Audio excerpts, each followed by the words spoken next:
لیتے ہیں نہ نہیں کرتے. اور تیسری یہ کہ ان کی پشت پر مہر نبوت لگی ہے. جناب حضرت سیدنا سلیمان فرماتے گئے کہ میں نے کھجوریں لی, حضور کی خدمت میں حاضر ہو گیا. میں نے عرض کی اے محمد یہ صدقے کی کھجوریں ہیں.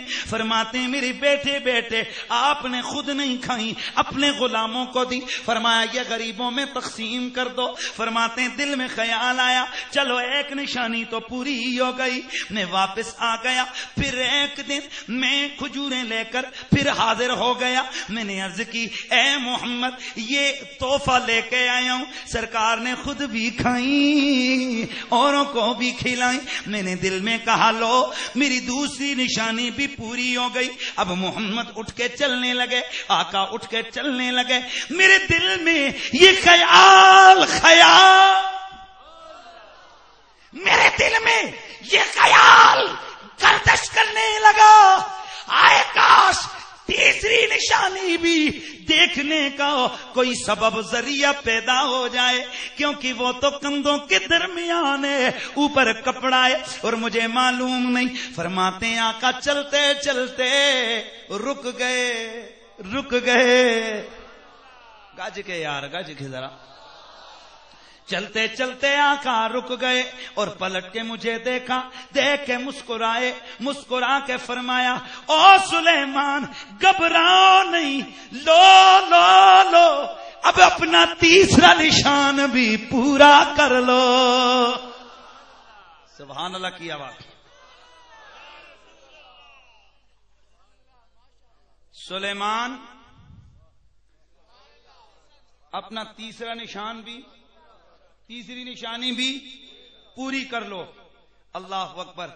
آپ فرماتے ہیں میں نے دیکھا وہاں گول بیزوی شکل میں کبوتری کے انڈے جتنا وہاں اٹھے ہوا چیز تھی جس پر لکھا ہوا تھا محمد الرسول اللہ.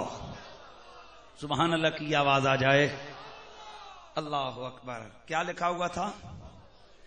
فرماتے ہیں کہ میں آگے بڑھا, میں نے پڑھ لیا لا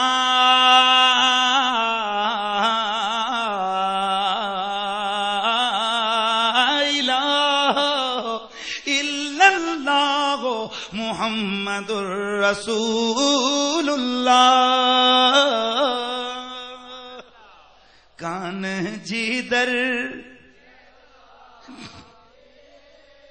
میں اگے میں نہیں پڑھنا چاہیے, ذرا گج کے آواز ہے. کان جدھر لگا یہ بولو, کان جدھر لگا یہ آقا تیری ہی داستان گئے. صلی علی نبی بولو صلی علی نبی یہ نا صلی علی. فرماتے ہیں سرکار نے فرمایا سلیمان ایسا کرو مکاتبت کر لو, یعنی تمہارا آقا یہودی ہے اسے کچھ دے دو, آ کے اپنے آپ کو آزاد کروا لو. یہ گئے جا کے یہودی سے کہا میرے سے مکاتبت کر لے. تو جس وقت مکاتبت کر رہے تھے عمر تھی 250 سال. ہاں کتنی؟ 250 سال عمر. آقا سے کہا میرے سے مکاتبت کر. اس نے کہا کر لوں گا لیکن میری شرط ہے. کہا کیا؟ کہا تو میرے باغ میں 300 کھجوروں کے درخت لگا, جس دن وہ 3 کے 300 پھل دیں گے تو آزاد.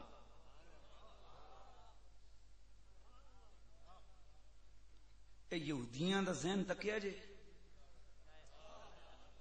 اسے پتا تھا کہ پہلی بات تو یہ اکیلا 300 لائے گا کہاں سے. اگر کہیں سے لے بھی آیا تو ضرور ہوتا ہی ایسا ممکن ہی نہیں ہے عام عرب کے اس عادت کے مطابق کہ سارے کے سارے پھل, سارے کے سارے درخت پھل دیں. ہوتا ہی نہیں تھا. اس نے کہا اگر ایک بھی نہ دیتا تو میرا کام تے پورا, پھل بھی آ گئے تے الٹا.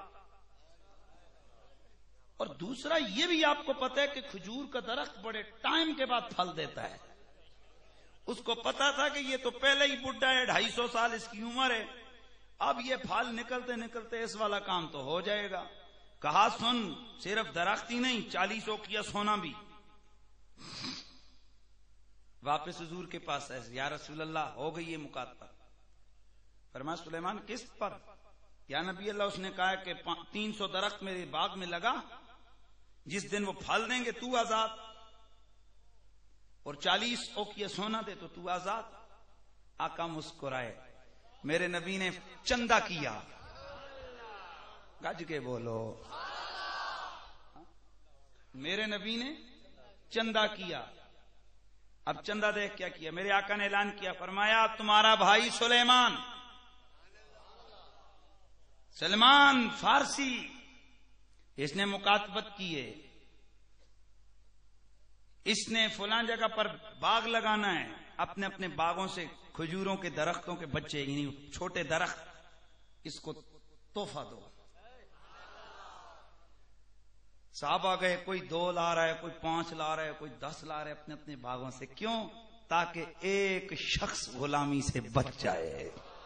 ہاں, یہ تھا جذبہ مواخات اور جذبہ خدمت انسانیت, تاکہ یہ بندہ اوپر آ جائے. اور آج ہمارا کیا ہوتا ہے, ہماری کوشش ہوتی ہے کہ جو اوپر جا رہے وہ نیچے جائے, میری ٹور ہو. حالانکہ بات یہ ہے کہ جب تو کسی کے لیے بلندی چاہے گا, اللہ خود بخود تجھے بلند کر دے گا. اپنے دلوں سے حسد, بغض, کینہ, ان بیماریوں کو دور کریں.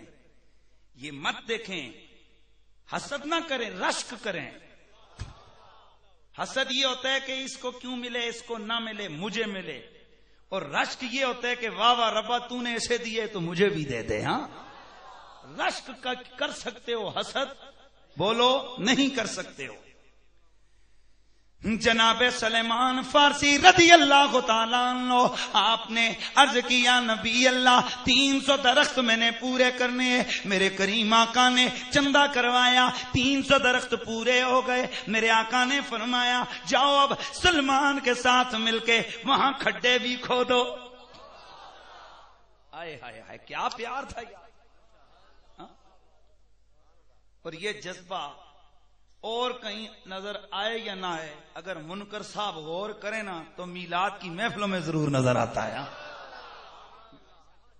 وہ کیسے کہ میں نے بڑے بڑے کروڑ پتیوں کو بھی دیکھا ہے, وہ بھی لگے ہوئے ہیں جناب, کوئی جھنڈی لگا رہا ہے, کوئی جناب سارے محلہ کو سجا, سارے مل کے کر رہے ہیں. میں نے ایک دن, ایک بابو صاحب تھے, تو کروڑ پتی اگر وہ نوکری مزدوری پہ کراتے تو بہت سارا کام. میں نے دیکھا جناب کھمبے پہ چڑھا ہوا ہے اور باندھ رہا ہے جھنڈیاں. میں نے کہا یہ کیا کرے ہو راجا, نیچے آ گیا. کہتے جی میں جھنڈی, میں نے کہا یار کسی, رو گیا. کہتے میرا نبی نہیں ہے. آئے میرا نبی نہیں ہے. یہاں آ کر پتا چلتا ہے کس کے دل میں خلوص ہے, کتنا پیار ہے. محفل جمی ہوئی اچھی لگتی ہے نا. اب یہ تو اس بھائی سے پوچھو کہ اس محفل کے لیے کتنا پلان ہوتا ہے, کیا کیا ہوتا ہے, کتنی دعائیں ہوتی ہیں, یا اللہ موسم ٹھیک ہو, معاملات ٹھیک ہوں. لوگ شادیوں کے لیے تمام انتظام کرتے ہیں کہ پتر کی شادی ہے, اچھا فلانا کیسے آئے گا, فلاں کیسے آئے گا, اچھا اس کے لیے پیسے ہیں. تو کیا ان سوچوں پہ رب کی رحمت نہیں برستی ہوگی جن سوچوں میں ہر وقت نبی کے ذکر کی کیا پتا کسی کو کہ میرے رسول کے ذکر کی بلندی کتنی ہے. خیر بات کر رہا تھا, میرے رسول نے فرمایا جاؤ گڑھے کھودو. کیا گڑھے کھودو, درختوں کو گڑھوں کے پاس رکھ دو, لگاؤں گا میں خود. یہاں پتا چلا یہ ہوتا ہے لیڈر کا کام, یہ ہوتا ہے سربراہ کا کام, یہ ہوتا ہے امیر کا کام, کہ وہ اگر اور کام کر رہے ہیں تو وہ خود پیچھے نہیں, وہ بھی ساتھ. مسجد نبوی بن رہی ہے, میرے رسول کے صحابہ کوئی مٹی ڈھو رہا ہے, کوئی کیچڑ بنا رہا ہے, گارا, کوئی اینٹیں بنا رہا ہے،